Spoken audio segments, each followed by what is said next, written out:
Uma excelente noite a todas e a todos.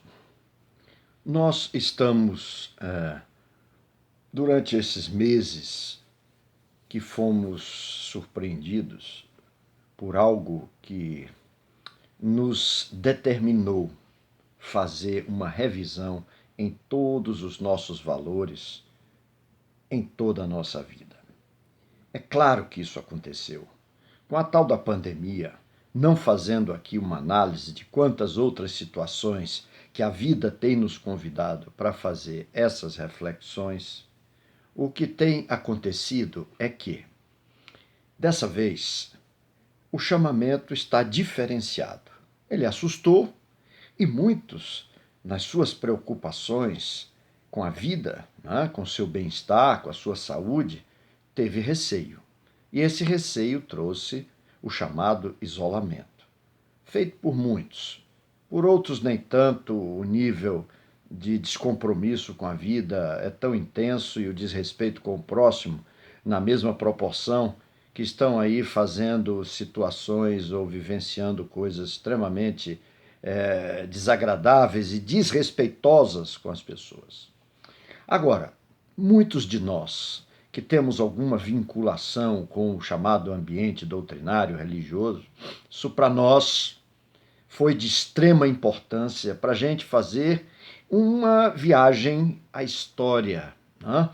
A formação da nossa cultura, do nosso entendimento religioso, doutrinário, aquilo que foi efetivamente passado para nós e o que nós passamos a exercer de poder, de transformações sobre tudo aquilo que com muita simplicidade foi dito, e nós criamos uma complexidade em nosso benefício. Isso é que é importante rever agora, porque o chamado "os tempos estão chegados" não é nada mais, nada menos do que todos esses processos intensos que têm nos chamado à responsabilidade para a gente fazer mudanças efetivas e não ficar tratando todas essas coisas com a enganação, com o aspecto ilusório e ainda achando que tudo vai permanecer da mesma maneira como nós estruturamos. Não vai. Efetivamente não vai. É importante a gente acreditar nisso. Então vamos lá. Nós estamos voltando a reflexões que foram feitas há 70 anos antes da vinda do nosso mestre. Não é? Os druidas, inclusive, o que é que eles falavam? Que incomodavam a todos eles a ideia dos templos de pedra. Tanto é que eles praticavam a sua crença, o seu trabalho e as suas meditações à sombra dos carvalhos. Era assim que eles faziam. Usavam a natureza, a vida, a morada efetiva do Pai como o seu ambiente de reflexão. Mas, pós essa presença e com alguns domínios de outros segmentos de força, os isolaram, transformaram, tentaram mudar as suas crenças e muitos, naturalmente, ficaram angustiados e perdidos no tempo. Mas mesmo assim, não houve esmorecimento. Pense bem, os druidas. Tá lá. Depois, poucos anos após, veio o nosso mestre. Nos trouxe as mesmas informações, nos chamou à simplicidade, né? Para a gente viver o coração, viver com intensidade todo aquilo que estava à nossa disposição de orientação, a cada um segundo suas obras, né? Faça ao próximo aquilo que eu gostaria que fizesse comigo, né? Faça por onde que o universo todo vai te ajudar, e assim é que nos colocou a responsabilidade pelo trabalho pessoal de luta e de crescimento. Mas o que é que nós fizemos? Nos apropriamos dessa história, criamos as igrejas de pedra, criamos os templos e até aí tudo bem. Se eles tivessem uma função de abrigar pessoas em sofrimento, no desamparo, como assim foi feito no início, nas chamadas casas do caminho, casas de socorro, não é? Se assim fosse, estava ótimo.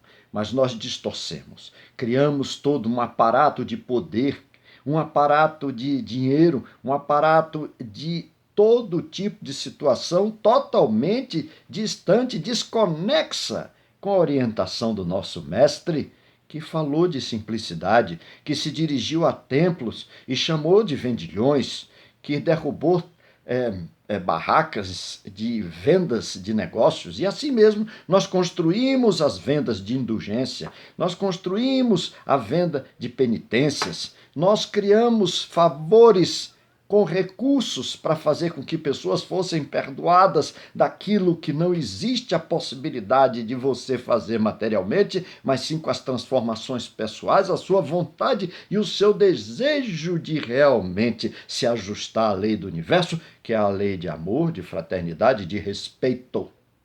Tudo isso nós fomos deixando de lado. E muitos de nós, ou a grande maioria, nos acomodamos dentro dessas situações e aceitamos esse domínio. Aceitamos, nos convencemos que essa era a realidade e paramos de olhar para as aberrações, exageros, os abusos que eram feitos em busca do poder para ter o domínio da palavra do Mestre, que foi exemplo, simplicidade, carinho, respeito e jamais vingança, ou forçar com que alguém acreditasse em alguma coisa ou seguisse determinadas coisas, senão estaríamos na fogueira do desespero, fogueira de forma efetiva, queimados para servir como exemplo para que outros se acovardassem diante da realidade da vida, e nos acovardamos. Mas alguns se rebelaram. Nós tivemos os ensaios dos reformadores, que hoje são lembrados por nós com muito carinho e respeito pela sua luta, pela sua força. Nós temos aí Ian Hus, nós temos Jerônimo de Praga, nós temos Wycliffe na Inglaterra, tivemos vários outros em diversas situações, não com menor importância, que foram queimados, foram jogados às traças porque questionavam que a gente estava usando a palavra do Pai, distorcendo, vendendo, cobrando. Isso não diz nada a vocês hoje? O que é que nós fazemos hoje? É exatamente isso. E hoje, essa pandemia, essa reflexão que está sendo colocada à nossa disposição é para a gente rever. Porque as enfermidades, elas batem à nossa porta não para nos maltratar, mas para nos alertar, nos chamar à responsabilidade do que nós temos que fazer de positivo para poder merecer o equilíbrio, a paz e a harmonia que desejamos. Mas só vamos conseguir fazendo, respeitando as regras da luz, do amor, da fraternidade. E não, nós estamos sempre enfeitando templos, nós estamos sempre buscando tudo aquilo que não a sombra dos carvalhos para fazer o exercício. Quando se diz a sombra dos carvalhos, quer dizer que nós, em qualquer ambiente que estejamos, podemos e devemos e vamos ter que ter a prática do Mestre sem estar vinculado ou amarrado a nenhuma situação que nos tolha, que nos tire a dignidade ou que nos faça ter medo da vida. Mas é assim que nós estamos aceitando esse jogo. E o pior, que muitos de nós, inteligentes que somos, com livre-arbítrio à disposição, estamos fazendo isso tranquilamente ainda hoje. Em nome de Deus, em nome do Mestre, em nome de tantos outros espíritos que têm primado para passar para todos nós a simplicidade do coração, que deve ser o grande templo da transformação e o grande templo para ser vivenciado. É essa história.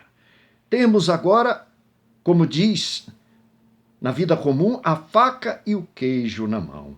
Está na hora de buscar o desapego de todos esses aparatos que nós criamos, a complexidade que nós criamos para falar do bem, da paz, da tranquilidade e do amor, do acolhimento. O acolhimento está ficando esquecido por muitos. Sob que ótica?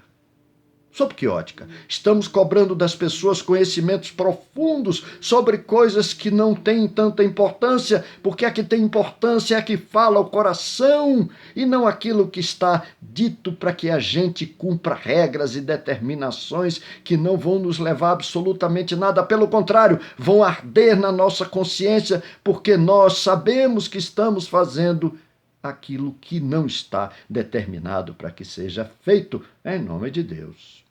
Ora, é hora de refletir, é hora de parar para pensar, é hora de parar para sentir todas as coisas e não criar formalidades complexas para que pessoas fiquem isoladas da possibilidade de colocar o seu coração simples a serviço da luz e do trabalho. Nós vamos nos arrepender muito disso se permanecermos agindo dessa forma. Eu não me importo em estar dizendo tudo que eu estou dizendo, com as palavras que estou dizendo e o convite que estou fazendo a todos, porque antes de mais nada, eu tenho plena consciência que eu estou dizendo para mim. Para mim.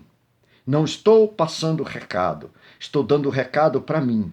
Apenas estou fazendo uma reflexão em voz alta e usando esse instrumento de comunicação para que, se interessar para alguém ouvir ou fazer as mesmas reflexões, ótimo. Se não, não tem problema. Eu já estou satisfeito porque estou tentando fazer essa transformação na minha intimidade. E é isso que nós precisamos fazer. Dar a mão, dar a palavra. Não precisamos de formalidades nem de citações complexas para dizer aquilo que é tão simples, o que você sente, como você está, o que é que eu posso fazer por você.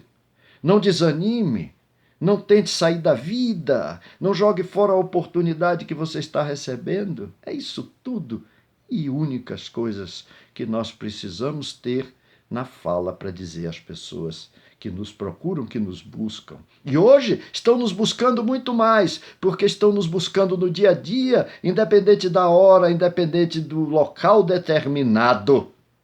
Porque o coração não tem porta fechada, não tem horário definido para que você diga ou atenda quem quer que seja. Porque no momento que a gente também vai e já precisou e precisa sempre ser atendido, a gente sempre quer que não tenha portas fechadas, não tenha horário definido, mas que aquele coração que nós estamos buscando nos acate, nos acolha e nos diga alguma coisa que pode ter certeza que vai ter utilidade. Então estamos aí. Os reformadores trabalharam até hoje e depois veio tantos outros. Veio Lutero, enfim, tantos outros que nós não sabemos o nome, mas que anonimamente se dedicaram a chamar a todos a responsabilidade da simplicidade do Mestre nas suas palavras e orientações. E aí? E agora? Depois surge o nosso amigo Allan Kardec, que druida foi, de acordo com muitos. Se druida foi, sabe lá atrás o que significava fazer as contemplações, as orientações à sombra dos carvalhos. E trouxe uma sistematização de informações para mostrar que o mundo dos espíritos é o nosso mundo real. Não falou muito mais do que isso. Deu outras orientações pela Gênesis, pelo Evangelho, nos dando condições de fazer leituras e reflexões. Livro dos Médiuns, Espíritos e etc. Aí, posteriormente, surge o nosso amigo, simples de comportamento, de vida e de morada, nosso Chico Xavier, que fez o quê? Ele pegou e abriu em 450 obras a informação importante que lá atrás foi colocada, nos dando espaço para que a gente viajasse na mente em busca de aliviar o nosso coração e dar a si próprio as nossas responsabilidades para o nosso crescimento de vida. Esse foi o Chico. E quantas vezes o Chico disse, eu acho que vocês se lembram disso, a sombra do abacateiro era onde ele efetivamente gostava de estar. A sombra do abacateiro, a sombra do carvalho, a sombra da simplicidade, a sombra do pau a pique. É aí que está a verdadeira morada do Pai. Me desculpem a veemência, mas eu tenho dito para mim isso todos os dias. Aonde está o trabalho? Aonde eu posso trabalhar? Aonde me querem para alguma coisa? Porque eu, quando quero e quando necessito, eu quero procurar alguém ou alguém em qualquer lugar, principalmente a sombra suave ou de um abacateiro ou de um carvalho, que hoje já não é tão fácil, mas temos outras tantas formas de sombra positiva da natureza que acalenta o nosso coração e ali podemos nos dedicar às nossas reflexões. Que esse mestre, que foi tão oportuno, há 2020 anos atrás nos deixou, e antes tantos outros também falaram. E hoje nós mudamos esse entendimento e complicamos a vida no trabalho do bem, graças à nossa sensibilidade para perceber as coisas. Vamos em frente, temos tempo ainda.